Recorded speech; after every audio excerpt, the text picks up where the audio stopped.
Deveria renunciar ou sofrer impeachment, diz Elon Musk sobre Alexandre de Moraes. Ai, ai, ai, Elon Musk, você vai sofrer os piores rigores da lei, Elon Musk. Como que você está fazendo uma coisa dessa? Bolsonaro cita Elon Musk em live e diz que o Brasil ganhou defensores de peso no exterior. E eu passo o nosso primeiro comentário direto de Balneário Camboriú com o Bruno Alemande. Enquanto as ações do Alexandre de Moraes elas tomavam corpo no Brasil apenas, a comunidade internacional não tinha um enfoque necessário para saber o que de fato estava acontecendo aqui no Brasil. Nós, de fato, fomos premiados por essa ação. Aqui vale ressaltar uma coisa, Paulo, que é o seguinte: o Alexandre de Moraes ele não respeita a Constituição brasileira, ele não respeita Marco Civil da Internet, Código de Processo Penal, Código Penal, princípio do contraditório, tendo em vista tudo aquilo que tem acontecido, por exemplo, com o Daniel Silveira, o próprio princípio do juiz natural, o sistema acusatório do Brasil, que tem a separação de poderes e funções, todas as legislações infraconstitucionais e a própria jurisprudência. Então, quando o Alexandre de Moraes coloca, por exemplo, uma pessoa como Elon Musk, eu imagino, coitado do Elon Musk, não deve ter conseguido dormir essa noite, deve ter tomado uma dose cavalar de Lexotan para conseguir dormir, pensando que a Polícia Federal Brasileira vai poder bater na porta da sua casa no Vale do Silício, na Califórnia. Ou seja, o Alexandre de Moraes, na verdade, nos presenteou, porque agora, se antes, para todos nós, para quem assiste o programa F5, para quem se informa através de meios de comunicação independentes, que não tem aquela verba gorda de empresas, de campanhas de marketing, de ONGs e por aí vai, como é o caso da Globo, SBT, Bandeirantes e todos esses conglomerados de mídia, esse consórcio de mídia, e nós temos o compromisso de fato com a verdade. Nós já sabíamos que todas essas ações não cabiam dentro de todo o processo legal no Brasil e nenhum livro jurídico no Brasil. Só que agora, mais do que nunca, tudo isso tem tomado uma proporção internacional. Porque vejam, né, países democráticos como Rússia, Coreia do Norte, Turcomenistão, esses países que o Twitter, China também, o Twitter, o X, são proibidos. Quer dizer, o Brasil ia entrar no rol dessas democracias pujantes e vibrantes. A gente viu como é que foram as eleições na Rússia. Eliminação de candidatos através de meios espúrios, quedas inexplicáveis de janelas de pessoas que são opositoras de Vladimir Putin. O Turcomenistão, se eu não estou enganado, o Banguli, presidente do Turcomenistão, está há mais de 20 anos no poder. Então, esse pessoal todo que a gente sabe que tem trabalhado, na verdade, para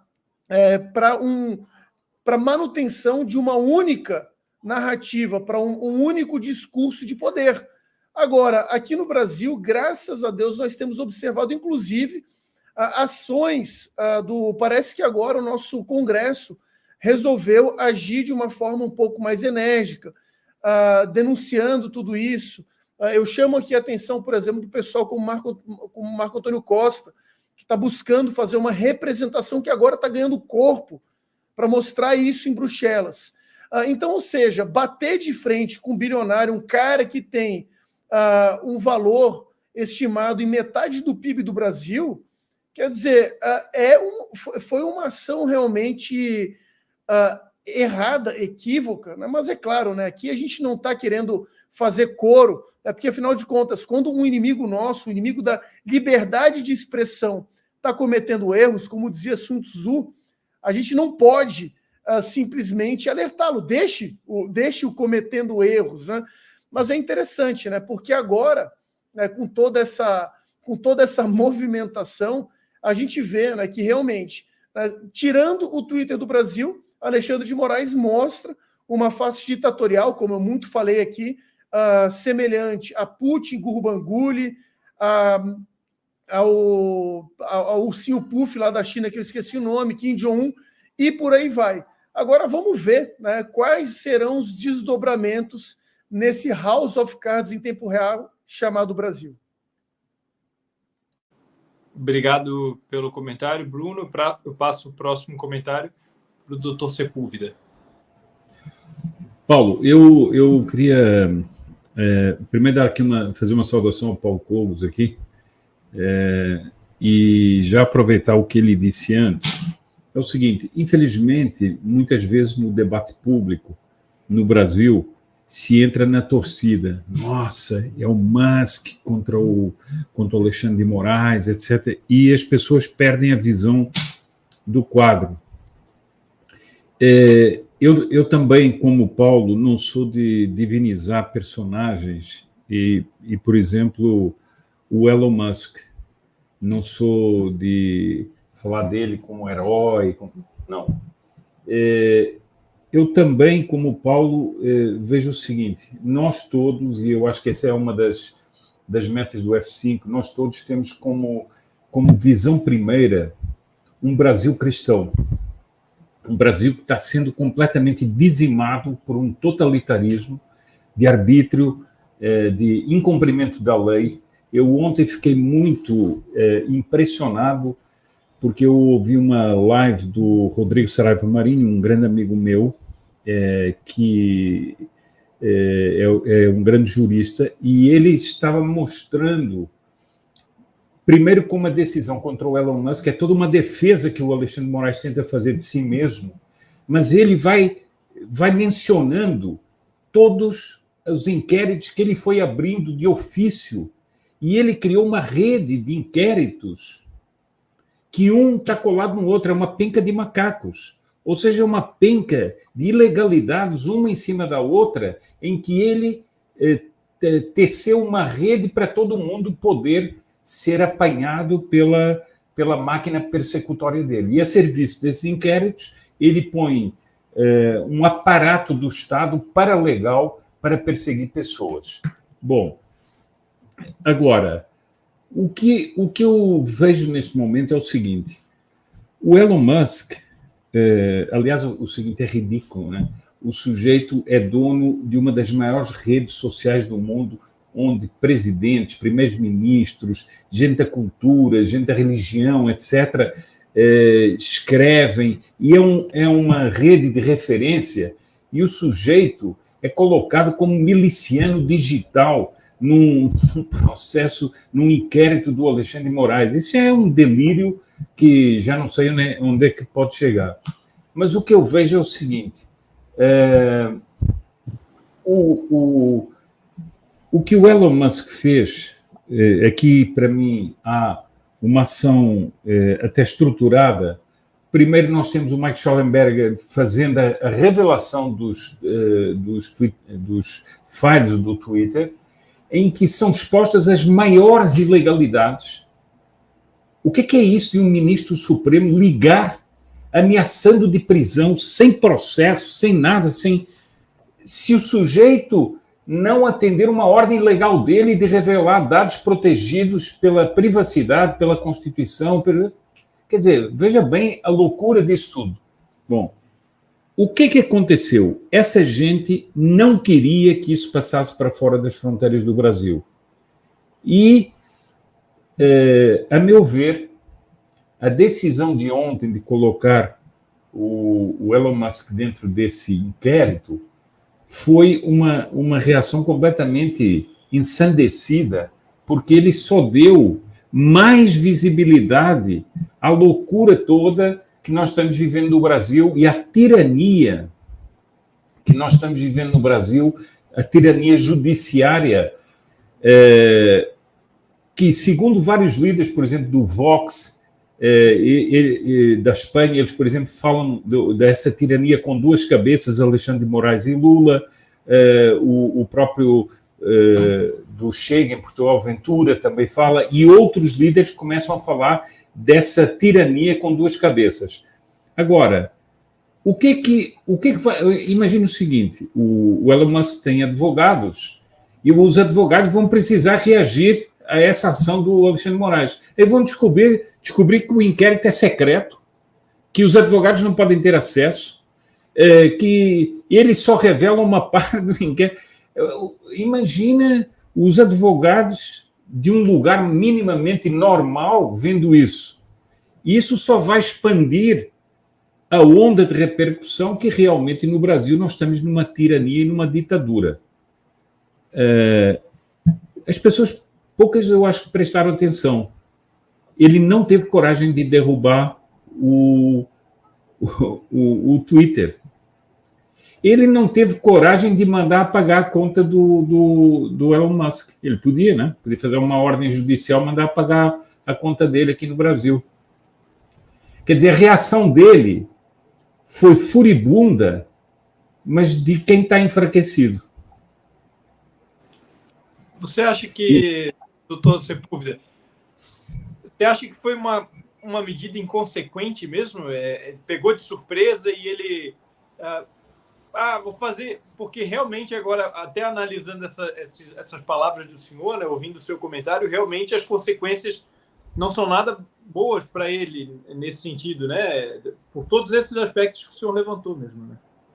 Claro, ou seja, ele agora está exposto mundialmente como um juiz que comanda uma tirania, que era tudo o que ele não queria. Eu acho que nós temos que ir pontilhando sempre as coisas. Por que é que quando os deputados foram aos Estados Unidos fazer aquela audiência pública, houve gente aqui que se apressou a fazer tudo para que não houvesse audiência pública? Não lhes interessava que houvesse uma repercussão internacional. Essa repercussão internacional está montada. Colocar uma pessoa como... Bom, e depois outra coisa, o Elon Musk não é o CEO do Twitter, né? Também quer dizer, o sujeito é ministro da Suprema Corte, fica escrevendo decisão judicial como se estivesse no chat do WhatsApp, pondo tudo em maiúscula, de fúria. Quer dizer, faz erros de português e depois, no final, diz que o sujeito, por função e por cargo, tem que ser colocado. Ora, ele não é o CEO do Twitter. Quer dizer, alguma coisa profundamente errada, né? Então, eu, como disse o Paulo, eu não estou aqui nessa torcida, que é o Elon Musk, que é o Xandão. O que interessa aqui, a meu ver, é o seguinte: a ditadura do Brasil está exposta. Eu disse isso ontem. As entranhas da ditadura brasileira estão expostas.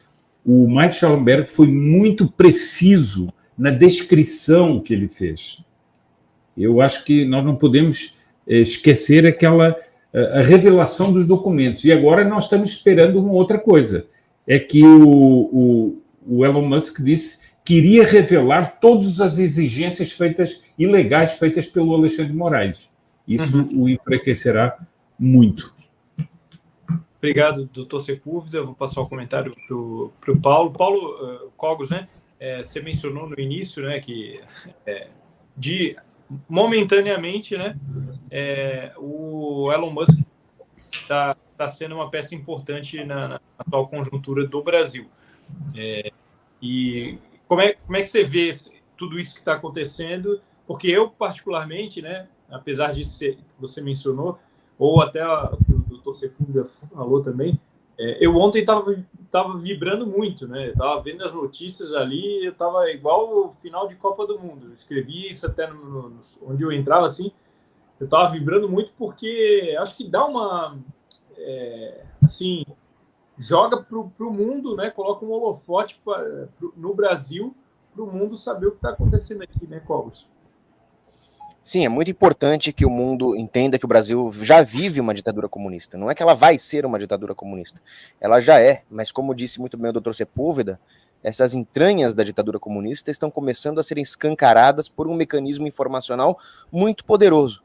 Porque, independentemente do valor moral do Elon Musk, o fato da realidade objetiva é que o poderio informacional que ele tem com a rede do X, do Twitter, é suficiente para expor o Alexandre de Moraes e o PT para o resto do mundo. E isso é uma coisa que os brasileiros têm que comemorar. Mas, de fato, nós não podemos cair no erro agora de idolatrar o Elon Musk. Ele tem lá os seus problemas morais. E ele também tem características contrárias aos melhores interesses da soberania nacional. Só que aí que tá, isso não é o assunto do momento. Faz parte da estratégia saber quando e onde agir, quando e onde lutar. O momento agora é aproveitar a situação para fazer coro ao que o Elon Musk está dizendo. Existe uma ditadura de censura no Brasil. Então essa é a hora. Só peço que as pessoas não depositem todas as esperanças em corporações, em bilionários, em estrangeiros, porque, de fato, o que nós precisamos agora é resgatar a identidade brasileira contra uma ditadura comunista. O Elon Musk é algo que nós podemos aproveitar no momento e fazer eco. Mas vamos focar os nossos esforços em resgatar o patriotismo brasileiro e não em terceirizar a responsabilidade para big techs estrangeiras. Agora é isso, né? Saber lutar o momento. O Elon Musk, o que ele está fazendo agora é positivo, no sentido de que ele pode causar uma virada no jogo das relações de poder no mundo. Até agora, os estados e as empresas, as big tech, entraram em conluio contra o povo. Não é que o Elon Musk é bonzinho, mas pela primeira vez existe uma situação pontual específica onde uma grande corporação tecnológica está defendendo os melhores interesses de um povo, no caso o povo brasileiro, contra uma tirania. Então isso pode causar uma reviravolta no sentido de que as pessoas vão começar a se revoltar contra as big techs que foram omissas ou que se voltaram contra o povo. O YouTube, por exemplo, o Google, né? A Meta, Facebook, Instagram, etc., elas vivem censurando a direita.